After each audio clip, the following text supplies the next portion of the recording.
Olá, amigos, olá, amigas, sejam todos bem-vindos ao Fala Quem Sabe podcast. Você sabe o que é arcabouço fiscal? Será que o Brasil precisa de uma reforma tributária?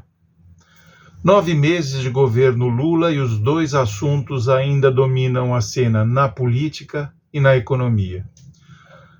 O ministro Haddad explica e a oposição critica, muitas vezes sem saber exatamente o que está criticando. Parece que Suas Excelências desconhecem a necessidade de um debate sério e responsável sobre temas relevantes para o país. Ninguém é obrigado a concordar ou aprovar, mas sim debater com responsabilidade. Não nego, por vezes tenho a impressão de que para muitos parlamentares a Câmara dos Deputados não passa de um cenário para os seus posts nas redes sociais. É lamentável. Sei que muita gente nada sabe ou ainda tem dúvidas a respeito do que é arcabouço fiscal e sobre a necessidade da reforma tributária. Mas não se preocupe, os seus problemas agora acabaram. Para esclarecer e nos ajudar a entender este quadro que prossegue motivando discussões entre especialistas, quase especialistas e especialistas em coisa nenhuma, convidei o professor e advogado tributarista Fernando Zilvetti. Zilvetti é mestre, doutor e livre docente em Direito Tributário pela USP. É diretor e professor do Instituto Brasileiro de Direito Tributário. Tem uma banca respeitadíssima em São Paulo, é palestrante muito requisitado e autor de vários livros. Ou seja, na tela do Fala Quem Sabe, uma opinião de valor. Quero agradecer ao Dr. Zilvetti, que ainda se recupera de uma gripe fortíssima, pela atenção ao nosso convite. Mas antes de deixá-los com o conhecimento e a experiência deste advogado ilustre, quero lembrá-los da importância de você nos apoiar com o seu like. E se gosta do trabalho que realizamos aqui no Fala Quem Sabe, assine o nosso canal e compartilhe as entrevistas. Forte abraço e até a próxima sexta-feira com uma nova e interessante entrevista.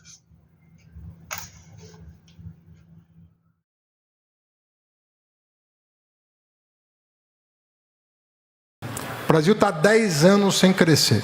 Nós precisamos voltar a crescer. Nós imaginávamos no começo do século que o Brasil ia despontar como uma grande potência no mundo. Chegamos a figurar na 6ª posição dentre as maiores economias do mundo. Hoje nós estamos na 12ª e a gente tem que tomar medidas efetivas para recuperar esse tempo perdido. E eu não tenho a menor dúvida de que a reforma tributária é um dos caminhos necessários para isso. Não é o único. Nós temos uma reforma do sistema de crédito para fazer, nós temos uma reforma do nosso arcabouço fiscal, que vai ser apresentado essa semana para o país e para o Congresso Nacional. Há muitas coisas a serem feitas, mas eu diria que a reforma tributária está no topo das nossas prioridades, talvez entre as 3 ou 5 medidas mais importantes para nós voltarmos a sonhar com um futuro melhor para os nossos filhos e filhas. Olá, amigos do Fala Quem Sabe. Hoje a gente tem a alegria de receber aqui o Dr. Fernando Zilvetti, professor e advogado tributarista. Ele vai falar um pouquinho para a gente sobre arcabouço fiscal, sobre reforma tributária e a polêmica que existe em torno desses dois temas. Bom, Fernando, obrigado por você aceitar o nosso convite. Eu já começo te perguntando qual é a diferença entre arcabouço fiscal e reforma tributária, e por que ambos são tão polêmicos? Bom, muito prazer aqui estar falando para você, João, e para o seu público sobre temas espinhudos, econômicos, de finanças, de tributação. Já partindo para a resposta objetivamente, o arcabouço fiscal e a reforma tributária são dois temas absolutamente diferentes, embora pareçam ou sejam comunicados ao público como se fosse uma coisa só. O arcabouço fiscal, para explicar em poucas palavras, é um modo de dar credibilidade ao controle de gastos públicos. Credibilidade para quem, né? Vamos pensar assim, né? Para quem é essa credibilidade? Para quem investe em títulos públicos brasileiros.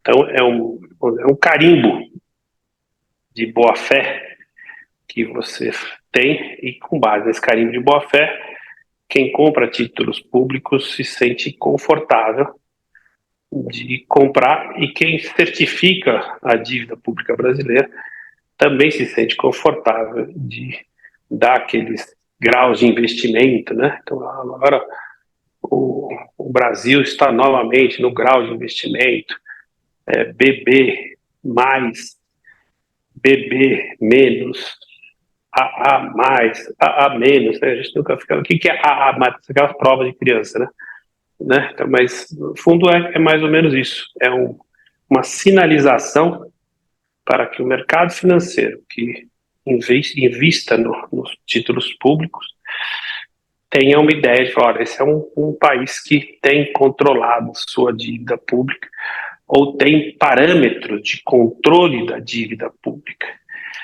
Então, isso veio, né, com o governo do ex-presidente Temer, que logo depois do golpe fez uma regra que ele entendeu e o Congresso suportou, que seria uma regra de credibilidade para o controle de gastos públicos. E criou o tal do teto de gastos, né? E esse teto de gastos era uma nova sinalização com vistas a dar parâmetros de controle de gastos públicos para o governo e com isso também gerar um ambiente melhor de credibilidade para os agentes financeiros. Naturalmente, este teto de gastos foi perfurado, né, como dizem na gíria, foi perfurado pelos governantes, próprio governante que estabeleceu, né, o ex-presidente Temer, de triste memória, e os outros governantes, o outro governante também de triste memória, que o sucedeu. Então, eles fizeram do teto de gastos um teto solar, né, que não dava nenhuma credibilidade para aquilo que a gente precisava, né? A gente, estou falando a gente, não o povo, não o eleitor, agente financeiro, né? O agente financeiro, o agente do mercado financeiro precisava de uma credibilidade. E no último ano do governo Bolsonaro, foi um ano com excesso de medidas que furavam o teto de gastos, notadamente com fins eleitoreiros. Isso é uma outra confusão que está lá no Tribunal Superior Eleitoral, que tem vários processos sobre esse assunto, ou seja, que você avança sobre o gasto público já estabelecido, com regras claras, gostemos ou não gostemos, você avança para se reeleger. Você aumenta o gasto público, deixando para o próximo governante uma situação muito difícil de controle de gastos, que vai tirar a popularidade do governante subsequente rapidamente, além das consequências nefastas para a inflação, com a inflação do desemprego, crise econômica, enfim, tudo isso que a gente verificou nos últimos anos. Então, o que foi proposto pelo atual governo, eu não estou fazendo nenhum juízo de valor, né?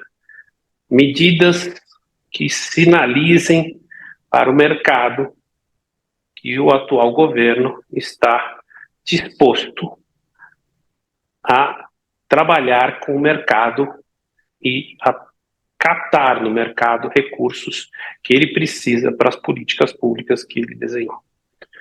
Então, foi feito um estudo no governo e eles chegaram à conclusão para que a gente possa convencer o mercado que nós não vamos gastar sem nenhuma base, e posto que o governo atual já foi governante em outras duas ocasiões e teve um histórico de controle de gastos, ou seja, ele aceitou um controle de gastos antes da existência do teto de gastos, mas já existiam a lei de responsabilidade fiscal, a lei de diretrizes orçamentárias, então já existiam leis que continuam existindo, mas que hoje estavam, até uns 6 meses atrás, ou 9 meses atrás, estão desmoralizados. Então, visto que já trabalhou nesse tipo de estrutura, e nesse tipo de estrutura pode trabalhar novamente, ele falou, ok, então vamos passar para o mercado uma ideia de austeridade, com 2 pilares: controle de gasto, arcabouço fiscal, que seria um novo teto de gasto, e reforma tributária. Então, com os 2 pilares, arcabouço fiscal, que são regras definidas em lei, votadas no Congresso e aprovadas, forçam o governo a respeitar estas regras, sob pena de crime e responsabilidade, sob pena de não poder efetuar os investimentos necessários para as políticas públicas que pretende, com o governo voltado para políticas públicas, né? Então, isto foi o projeto encabeçado pelo ministro da Fazenda, Fernando Haddad. Então, esse é o primeiro ponto da nossa explicação. Então, esse é o arcabouço fiscal. E aí vem outro ponto, outro pilar, que é relacionado à reforma tributária. A reforma tributária, já projeto de campanha, estava desenhado que teria um controle de gasto, ainda não tinha esse nome, arcabouço fiscal, mas ia ter um controle de gasto, ia seguir um controle de gasto, ia procurar a reforma tributária. A reforma tributária é um outro tema muito complexo, mas que vinha sendo engendrado há mais de 30 anos, especialmente falando do governo que está aqui, ele vinha sendo proposto e fomentado pelo mesmo secretário especial de política fiscal, que é o Bernardo Api, filho de um grande jornalista, Api também, que é jornalista do Estado de São Paulo. O Bernardo Api trabalhou no primeiro governo Lula, no segundo governo Lula, com a mesma proposta de reforma tributária. Voltou para este governo com a mesma proposta, com pouca modificação.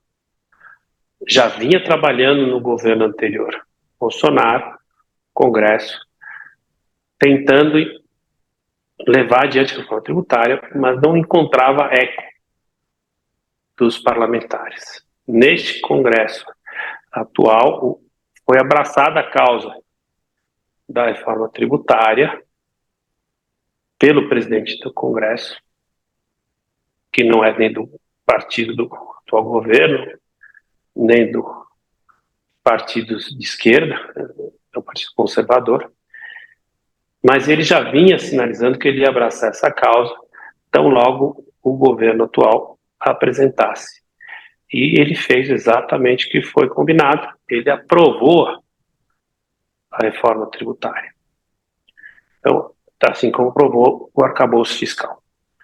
Claro, agora temos um segundo turno, o arcabouço está aprovado, a reforma tributária depende do segundo turno no Senado, que vai provavelmente acontecer em outubro deste ano.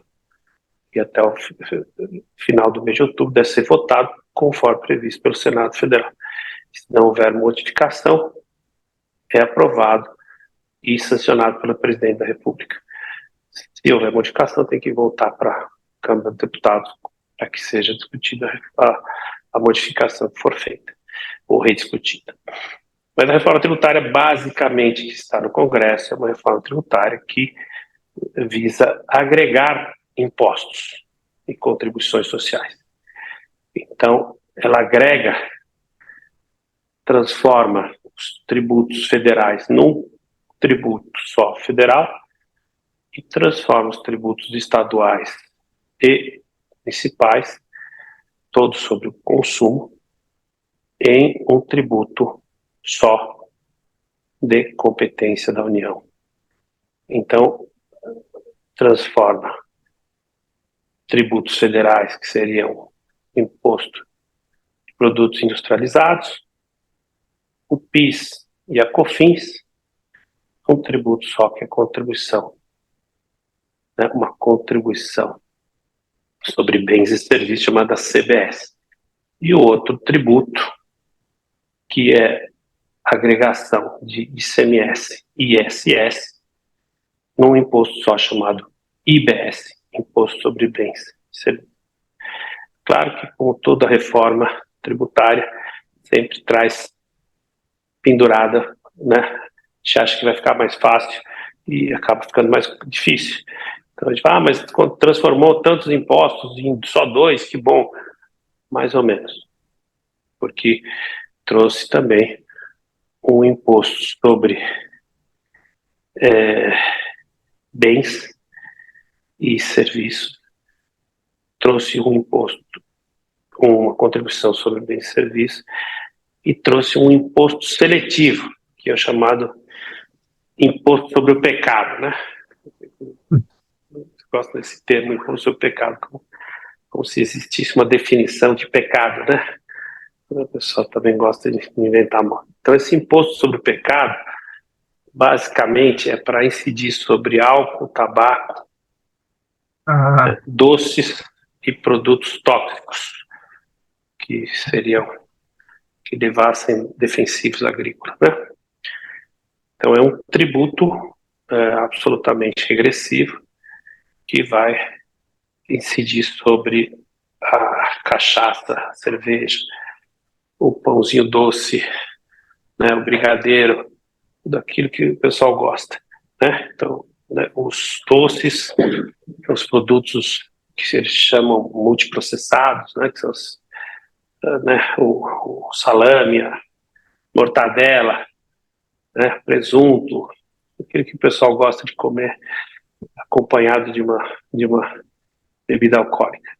Né? Então, por isso que é um pecado. Né? Então, eu vou tributar e com isso eu vou desestimular uma quimera, né? Eu vou desestimular o consumo.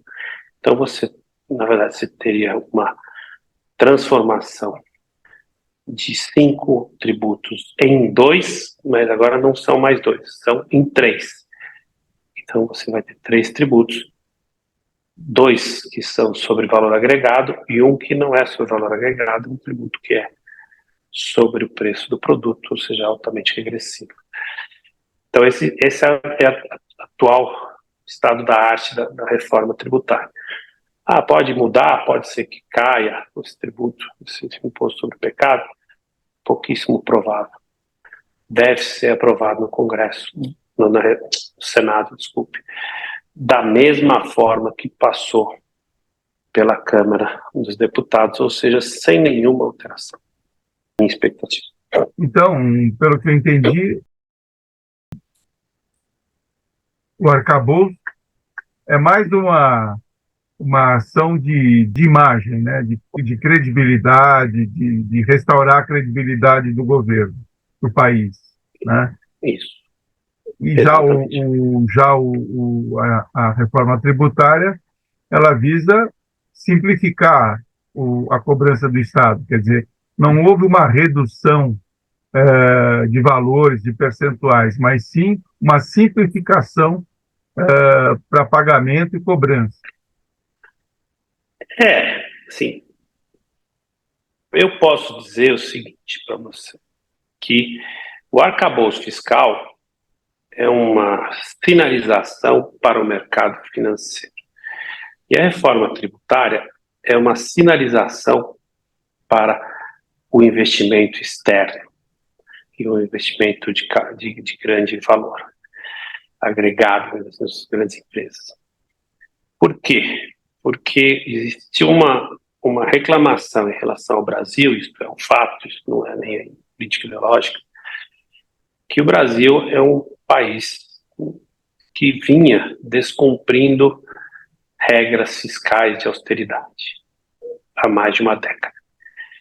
Então, ao descumprir estas regras de austeridade, que é a austeridade, vamos dizer, inventada pelos liberalistas, né, mas são eles que comandam o mercado financeiro. Então existia uma regra de austeridade, que era as travas de gasto público. Como ele vinha gastando fora dessas travas, havia uma grande desconfiança do mercado financeiro internacional em relação a investimentos dentro do país. Então, eles só investiam no Brasil por conta das altas taxas de juros, certo? E porque não tinha taxas competitivas no mercado externo ou no mercado local, que competissem com as altas taxas também movimentadas pela inflação brasileira. Para a questão dos tributos, existia uma grande reclamação, e ainda existe, porque não foi aprovado, que o Brasil é muito complexo tributariamente, como se os outros países fossem simples. Também é outra coisa interessante, né? Porque, não, mas aqui na Europa só tem um IVA. Mentira. Aqui é muito mais simples. Mentira. Aqui é sobre valor agregado. Mentira. Aqui não tem benefício fiscal. Mentira. Então, são várias mentiras que contam para a gente e que a gente faz de conta que acredita, porque eles investem no Brasil.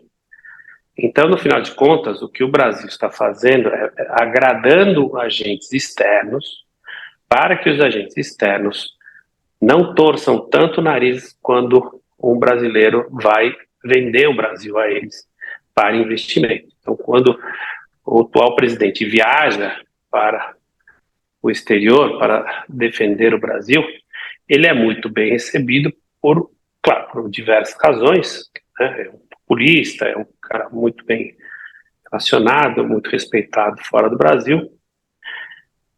Além da capacidade política dele, ele está levando para o exterior a ideia de que o Brasil está se ajustando para o exterior. Então, para quê? Né? Eu estou ficando igual a eles. Certo? Então, eu ando igual, me visto igual, como as mesmas coisas, consumo as mesmas coisas. Então, tudo é igual. E onde é tudo igual, é menos hostil. Onde é desigual, aparentemente, é mais hostil. Então, essa é a regra do jogo. Então, por isso que nós estamos vendo, né? Agora o Brasil é convidado para o G20, é o presidente, vamos dizer, simbólico do G20, né? O presidente do G20 para os próximos anos, quando que até então não se convidava nem o Brasil para o G20, né? Ele era convidado para a festa. Ou se fosse convidado, ele era escanteado, ele ficava lá no cantinho, né, de castigo. Então, por que mudou? Claro que mudou porque tem um presidente efetivamente democrático, um presidente que fala lé com lé, cré com cré, mas não esqueçamos também porque ele está passando para o mercado externo a ideia de que vai jogar o jogo do mercado externo. Então eu vou trabalhar com o OCDE, vou trabalhar com a Organização Mundial do Comércio, vou trabalhar com regras iguais ao que tem nos outros países, tanto do ponto de vista de controle de gasto, quanto do ponto de vista de tributação sobre o consumo. Basicamente é isso que a gente está experimentando nesses primeiros 9 meses de governo. Parece que passou tanta coisa, mas são só 9 meses de governo. Agora, Fernando, como é que essas mudanças, sobretudo tributárias, elas impactam o cidadão? Olha, elas, posso dizer para você, elas não impactam. Elas, assim, claro, se algum economista me ouvir, vai falar que eu sou um herege, né? Mas assim, para o cidadão, interessa o seguinte: eu pago R$ 10 por uma cerveja. Eu vou pagar 11? Então começou a me impactar. Mas eu só tomo cerveja no fim de semana, então o impacto é pequeno. Certo? Então, o impacto para o cidadão de uma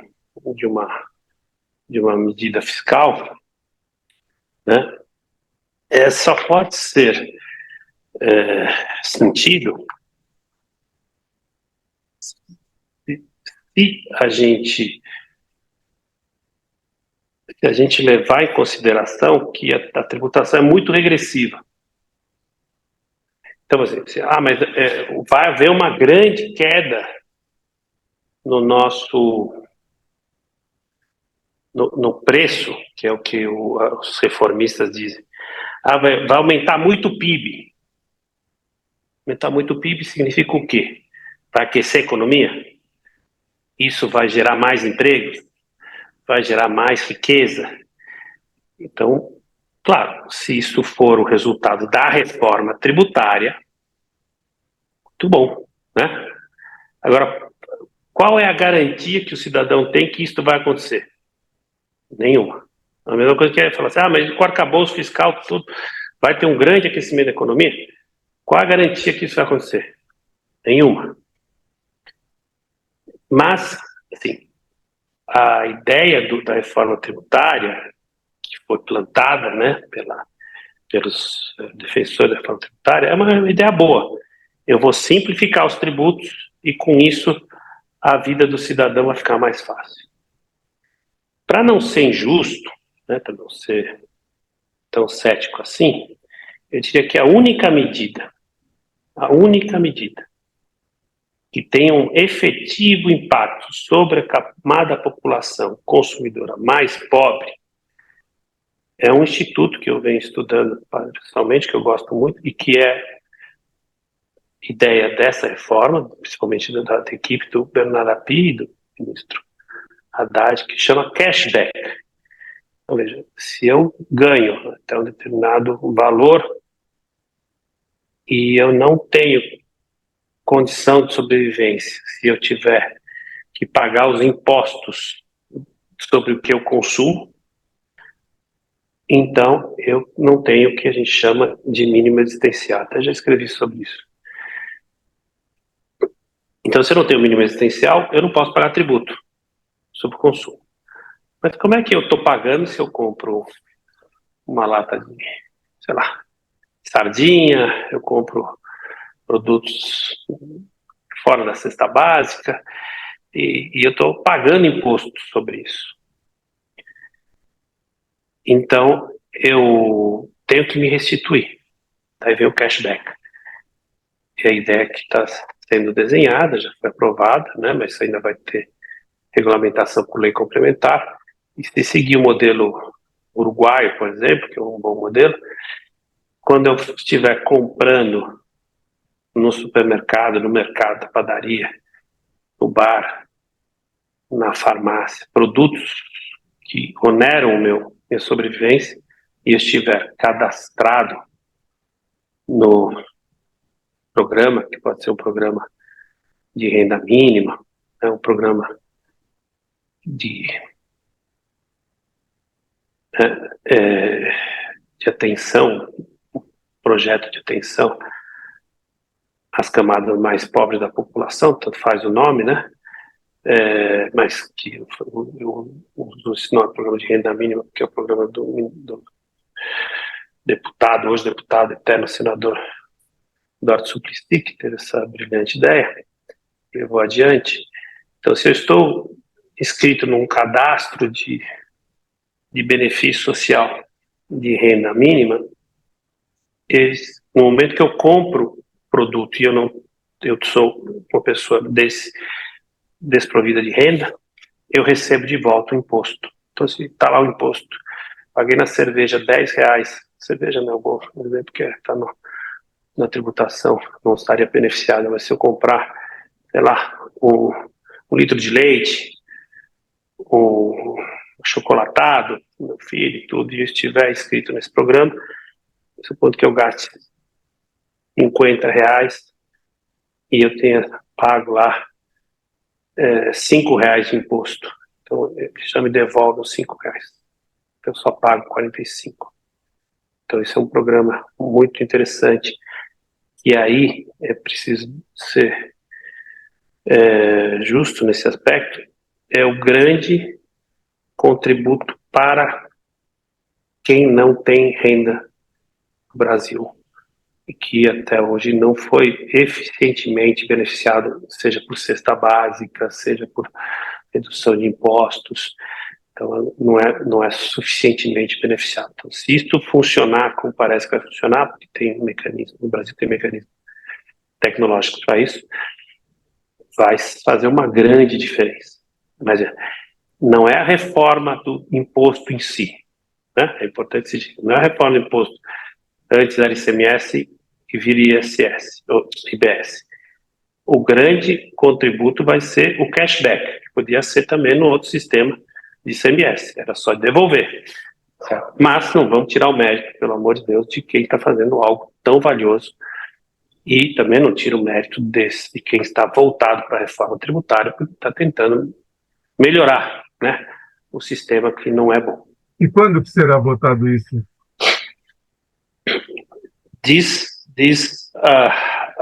as lideranças que até o final de outubro,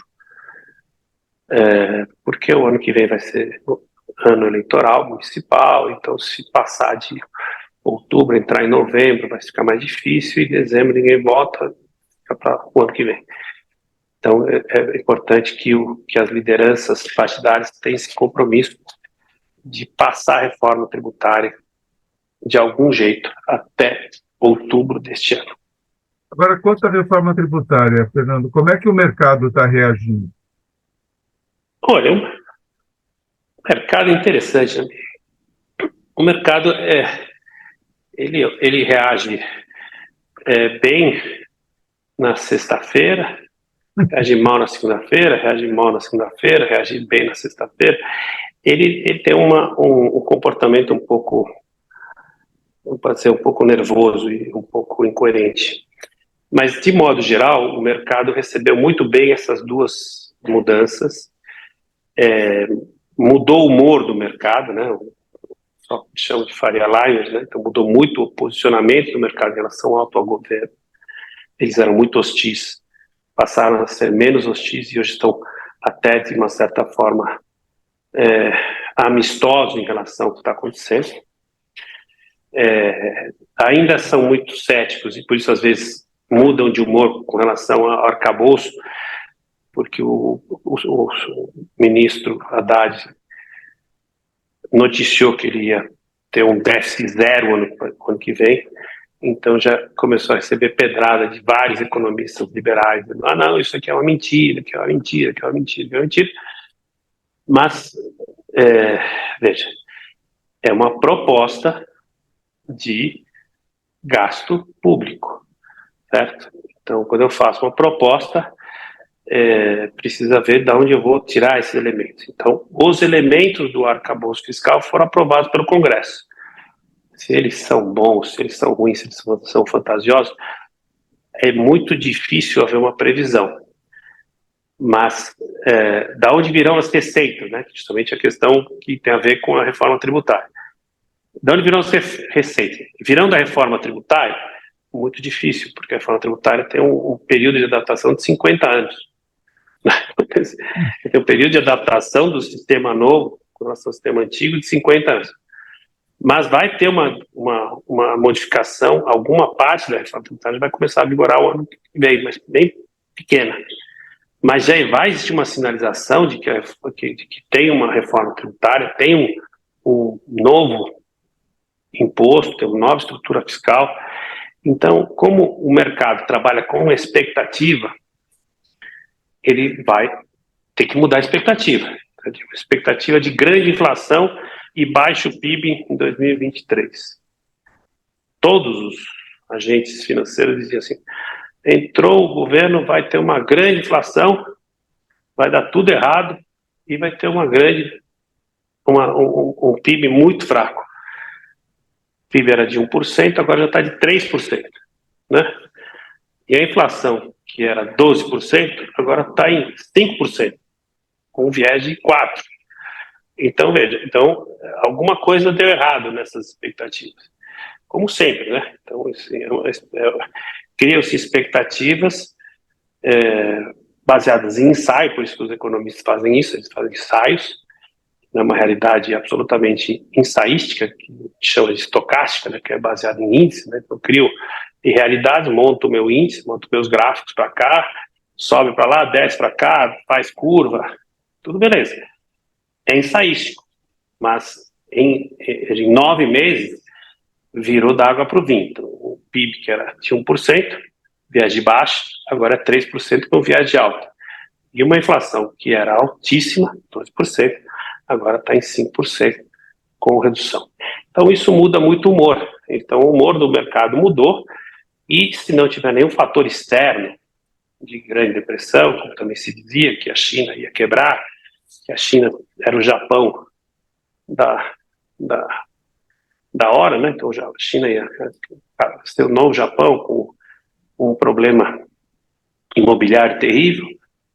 Aparentemente, esse problema imobiliário não aconteceu, ou se aconteceu, foi controlado, e já está dando sinais de aquecimento com grande demanda de commodities. Então, se isso tudo continuar acontecendo, não tiver nenhum fator externo, guerras, ou grandes desastres naturais, né?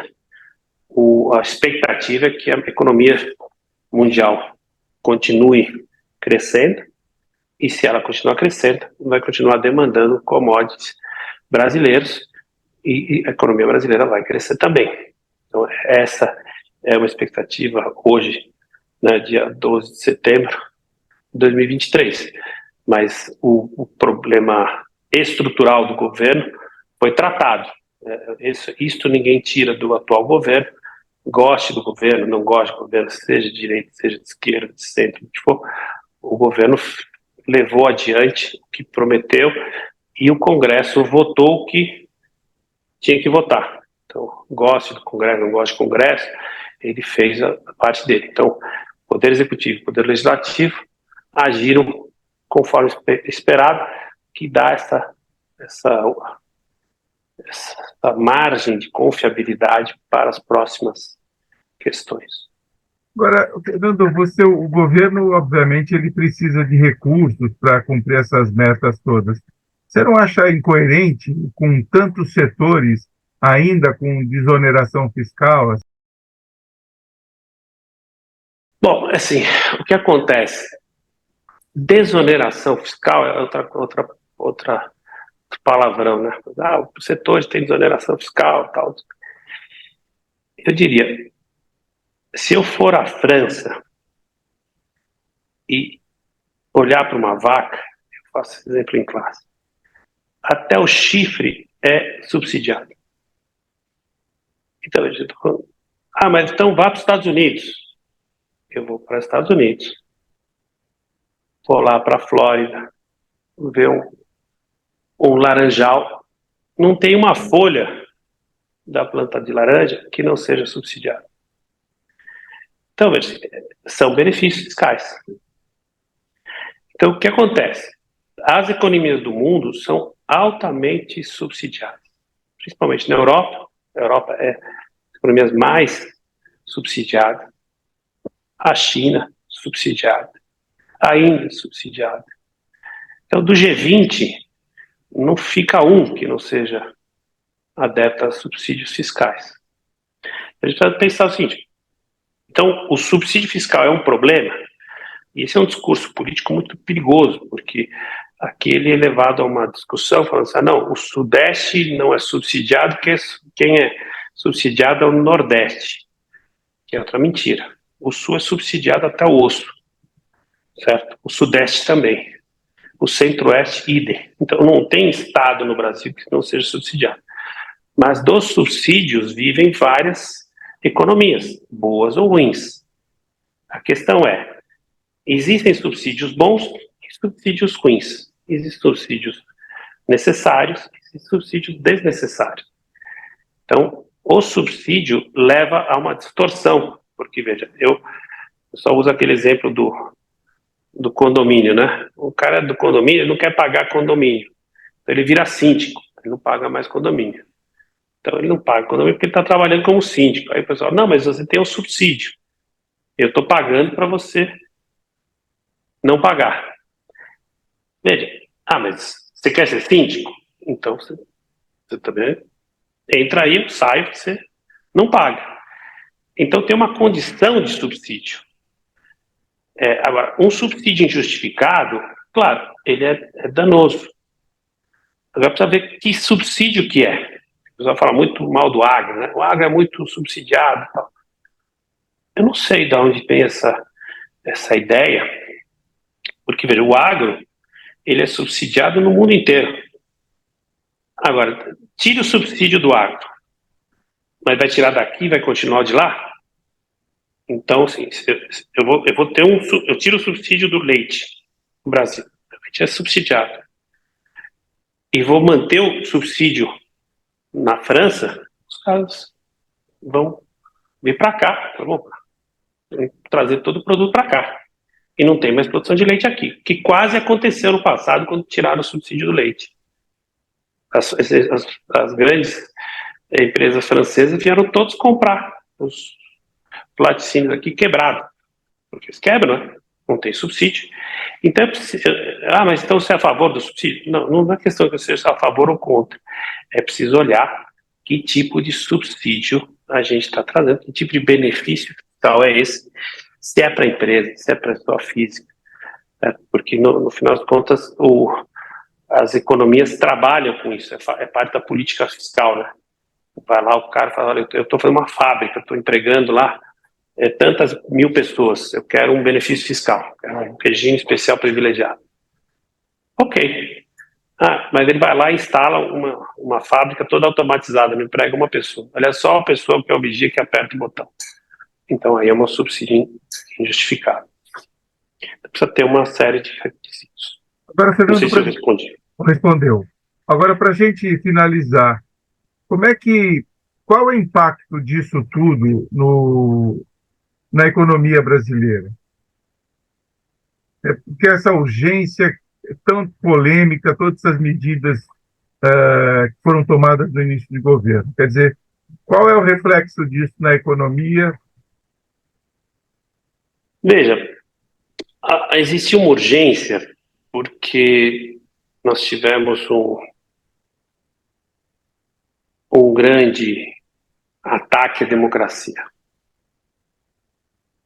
Um grande ataque, desde o ano passado, antes das eleições, até as eleições e até depois das eleições.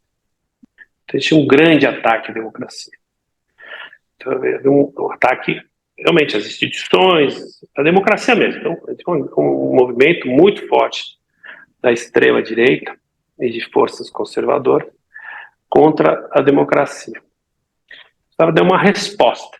A resposta não pode ser só institucional, não adianta o Supremo segurar o problema sozinho. Já tentaram até quebrar o Supremo, invadir o Supremo.